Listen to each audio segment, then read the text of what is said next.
Tila hindi nagustuhan ng basketball player na si Richie Rivero ang sinabi ng isang netizen na tumigil na ito sa panonood ng University Athletic Association of the Philippines UAAP Games sa halip ay maglaban na lamang ito. Ang comment ay pinost ng isang fan account na @UP Maroons sa X dating Twitter na may clip na animated character na SpongeBob. Ang tila nairitang si Rivero na nanood ng UP Men's Basketball Game laban sa De La Salle University ay nagreply sa fan account at sinabing, walang pumapansin sa iyo sa bahay kaya dito ka hahanap nagpapansin? Na may pagtawa at sinabi pang, as bida-bida.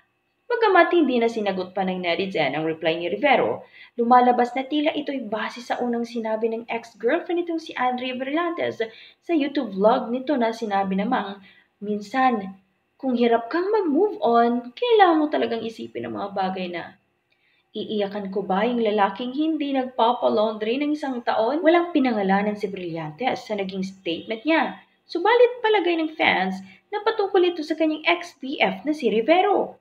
Matatanda ang hindi naging maganda ang breakup ni na Rivero at Brillantes dahil sa umano'y third party na kinasangkutan ng beauty queen turned politician na si Leren May Bautista na itinanggi naman ng mga ito. Subalit kamakailan, madalas na makitang magkasama sa publiko sina Rivero at Bautista. Yan ang ating entertainment news. Alex Foraque, Tatak, RMN.